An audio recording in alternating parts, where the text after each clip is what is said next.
जहाँ भी हो समस्त को सविनय अनुरोध करुच्ची पोथी बैगण बाड़ी बैगण भितर पार्थक्य थाए पोथी सुंदर चित्र आंकी दे हुए किंतु बाड़ी में फलैया टे कष्टसाध्य हुए ठीक अनुभव कथा अंगे निभेवा कथा मु आलोचना करुच्ची गोटे झील जिते विवाह करे ताकू कहती मो झील शाशु घर को जीव शशुर घर कहुए कि स्वामी घर बोली कहुए झील शाशु घर को जीव ताहले झील शिशु कन्याटी किशोरी अतिक्रम करी तार यौवन बा युवती जिते है विवाह प्राप्त बयस पर सी जाए ता शाशु घर को शशुर घर कहती कि कहीं स्वामी घर बोली कहती एठू जना जाए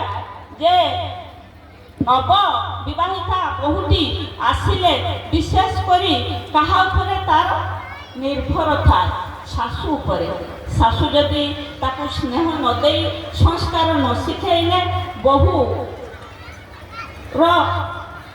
पारंगम हेब ना कहीं गोटे साधारण कथा तो झीटी बाहा पर शाशु घर को गला शाशु घरे जाने यौतुक सब नहीं शाशु घर को शाशु कहूँ तो आणिलु एत भरी सुना आणिलु रूपा आणिलु जाने यौतुक आणिलु तो माँ तो सका उठेगा बिछणार सका भोर 4:30-5 उठा शिखे ना बासी पाई शाशु घर केमती करा शिखे ना बहुटी कहूँ शाशु माँ मो माँ को तो जाने यौतुक मागिल सी एत सब देला मो माँ को तो संस्कार मागि नथिलो मो माँ संस्कार देना या हूँ शाशु घर जदि आम गोटे संस्कारी परिवार झीटे बहु आणवा हुए तो गरीब घर झीटे हो जाने यौतुक न आण किंतु गोटे ठाकुर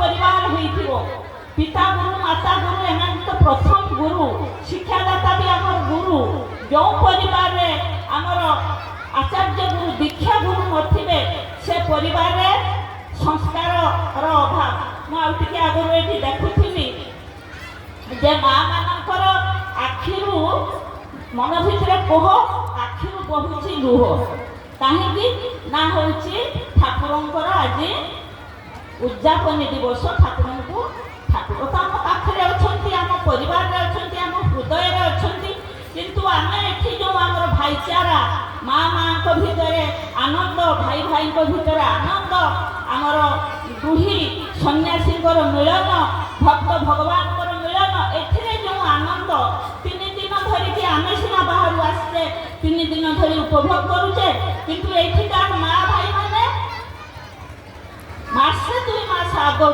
कठोर परिश्रम मन भितर ठाकुर को प्रार्थना स्तप करके सुंदर सम्मिलनीटा को सरस सुंदर कर गोटे कथा ये गेंदु फूल रजनीगंधा नीचे पड़ी हार करदे से प्रभु चरण में लागुच आमर संघ सम्मिलनी ठीक हार सदृश आम जिते ये गोटे सूतार गुंथा हो गलु जड़े सद्गुरु चरण में आश्रित हो गलु तेणु प्रभु पाखरे लगे आमर सहज है गोटे गोटे क्या फूल से नष्ट हो जाए महाराज कथा व्यतिक्रम हो जाऊँगी गोटे कथा को कही रखे जिते बड़ा आम ठाकुर ये असुर निर्गत करुचु पिता माता आमर प्रथम पिता माता ठारू बड़ देवता के स्वर्ग नाइते नहीं आम कहूचे आम स्वामी पिता माता जे आम शाशु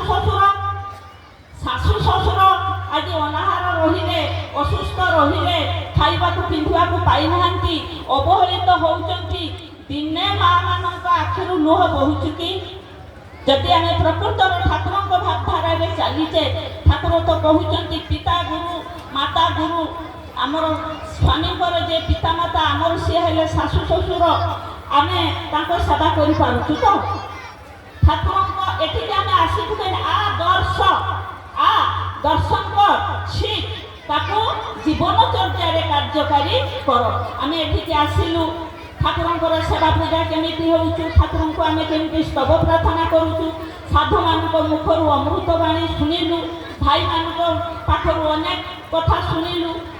ୟାକୁ ନେଇକି ଆମ ଜୀବନଚର୍ଯ୍ୟାରେ କାର୍ଯ୍ୟକାରୀ କରୁଛୁ ନା ଏଇଠୁ ଯିବା ପରେ 100 ଗ୍ରହଣ କଲୁ, ଘର ଧରିଲାକୁ ବାଟ ବାଟକା 10 ମାଇନସ୍ କରିକି ଘର ପହଞ୍ଚିଲେ ଆମର 0 ହେଇଯାଉଛି। ଆମେ 100ରୁ ଗୋଟିଏ କାର୍ଯ୍ୟକାରୀ କରିପାରୁଛୁ ତ? ତେଣୁ ସର୍ବପ୍ରଥମେ ପରିବାରର ମା ବାପା ଶାଶୁ ଶ୍ୱଶୁର, ଶାଶୁକୁ ଆଦର୍ଶ ହେବା ପାଇଁ ପଡ଼େ। ଶାଶୁ ଜଣେ ସହନଶୀଳତା ହେବା ଦରକାର। ଜଣେ ନାରୀର ଅନ୍ୟ ନାଁ ହେଉଛି ମହିଳା।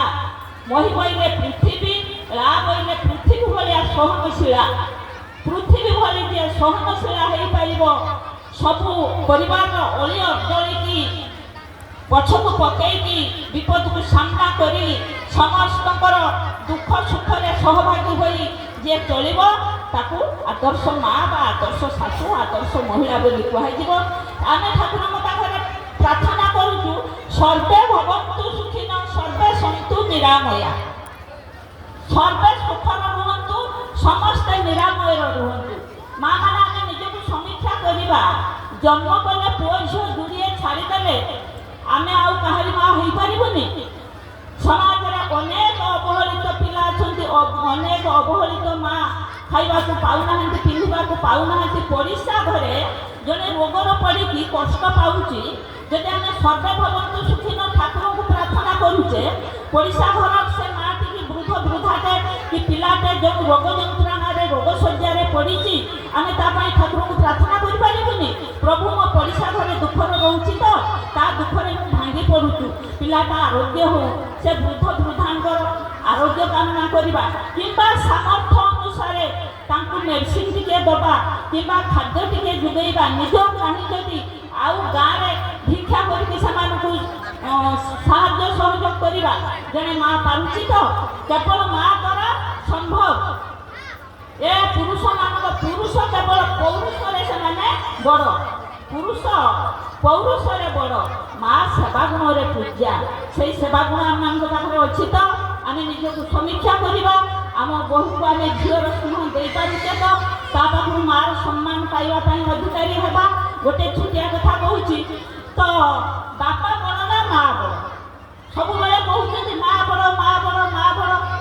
ଠାକୁର ତ ଆମର ବହୁତ ଦିନ ପୂର୍ବରୁ ମହିଳା ସଭା ରଖିଯାଇଛନ୍ତି। ଆଜି ଭାଇଙ୍କ ସଂଖ୍ୟା 125 ଖଣ୍ଡେ ହେବେ, ସବୁ ମାଙ୍କ ସଂଖ୍ୟା। କାହିଁକି ନା ଠାକୁର ମହିଳା ସଭା ସ୍ୱତନ୍ତ୍ର ରଖିଛନ୍ତି। ଏବେ ସରକାର ଯେଟାକୁ ମିଶନ ଶକ୍ତି କହୁଛନ୍ତି, ମହିଳାମାନଙ୍କର ଶାରୀରିକ, ସାମାଜିକ, ଆର୍ଥିକ ସବୁର ବିକାଶ ହେଲେ